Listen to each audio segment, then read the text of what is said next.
I just have one question today. I believe you've talked about expectations, and I feel that sometimes I tend to be too inclusive in society. Oh, what is the too inclusive? I get over-attached to the people around me. No, that's not inclusiveness, that is being exclusive. See, if I get attached to you only in this whole crowd, is it being exclusive or inclusive? Exclusive. Yeah, don't give wrong labels. You're calling exclusiveness as inclusiveness, that's trouble. I just want to know how do I make sure that I get rid of the expectations I have from people and not let whatever their opinions are about me get to my head. There are two openings which allow things into your head, these two.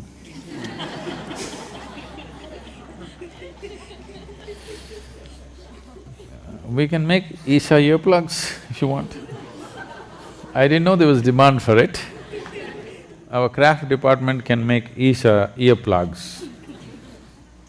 Very organic, cotton ones, wooden ones, or just groundnuts, 2 groundnuts. High protein earplugs we can advertise. Now, what you call as attachment is a natural consequence of exclusiveness. The moment you choose between one and the other, getting tangled up with it is natural. See, we've already gone through this today. We accept both filth and fruit, but when it comes to eating, we choose the fruit. This is a choice we're making. When it comes to physical activity, we choose. But when we just sit here, where is the need to choose? For a specific activity, choices are made. But for the rest of the life, there is no need to make choices every moment of your life. Inclusiveness means this. Inclusiveness does not mean you have lost your discriminatory sense. You have your discriminatory sense. Your discriminatory sense is useful only for performing action, not for being here. For being here, you need not be discriminatory in any way. To be alive, if you discriminate, it will not work. But to act, you need discrimination, otherwise you cannot act sensibly. So this problem of getting attached or overly attached to one will naturally lead to another consequence of having deep aversion to many others.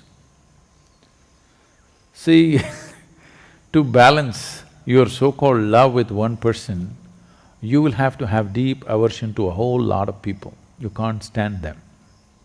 Please carefully watch and see, this is how it's working.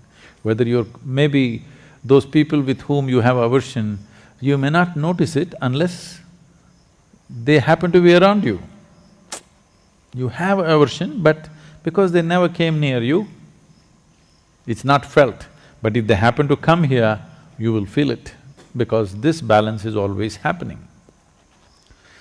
Now, your expectations about people, this is not just about people, this is everything. What is the source of all human misery on the planet? Life is not happening the way I think it should happen. Is there any other cause, I'm asking? Life is not happening the way I think it should happen. This is the only source of misery in human life, isn't it? Tell me, is it easier to change your thinking or the world?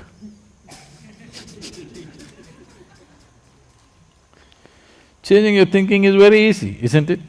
And first of all, now, when what you think is so important for you, have you taken this faculty of thinking into your charge? No, you're in a state of mental diarrhea. If everything that happens in your thoughts come true in your life, you're finished. Fortunately, they're not coming true.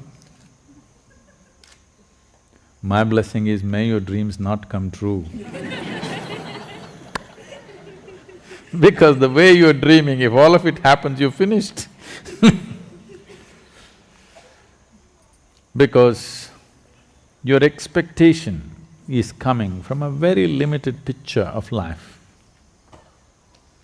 If you want your life to yield in a maximum way, even in material life, I'm saying, in a maximum way, I'm not talking about some spiritual dimension, just in your material life, if you want to yield maximum in this world, no expectations.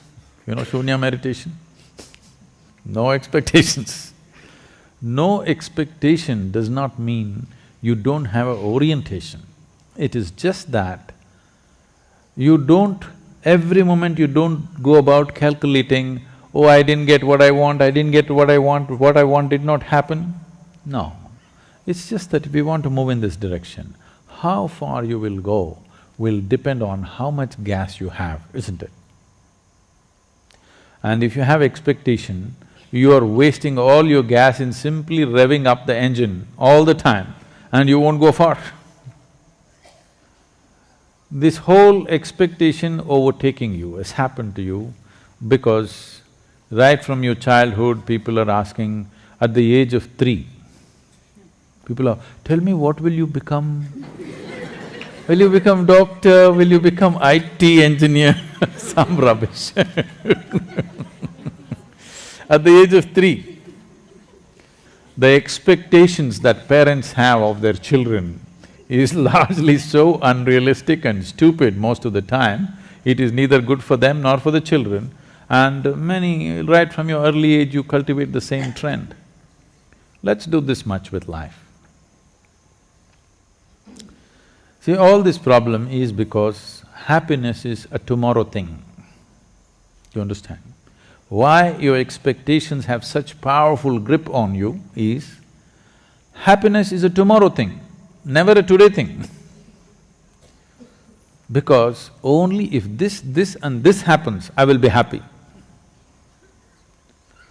Now, as you get more miserable, as this and this gets little more away from you every day, instead of coming closer if it's going away, as you get more miserable, the power of the expectation becomes stronger and stronger. Right now, let's say you're really blissed out, but you want this to happen. We chased it, tomorrow instead of being closer, it's further away. It won't create any great amount of suffering, it will not. It will not create any suffering because you're joyful. So without fixing this, you're trying to do things in the world. Long time ago, it seems Krishna said, yogastaha kuru karmani. That means first establish in yoga, then act. But now you started your action in a mess, so you come to yoga. So we're trying to adjust this. You're still a young person, you do this much, forget about what you want in the world, from yourself, from the people, from the world. What you want, drop it. First establish this, that what happens within you is determined by you, nobody else but you. Just do this one thing, naturally you will choose to become pleasant. When you're very pleasant, still 10,000 things have not happened in my life. So what? With a joyful zest, I'll go after it. And the chances of fulfilling those expectations are far better. If they don't happen, who the hell cares anyway, because my experience of being here is wonderful whichever way. Without fixing the fundamental, we're trying to run away. We have not fixed this, but we are trying to take this somewhere. This is trouble.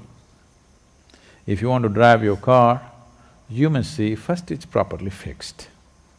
2 wheels are loose, it's on the jack.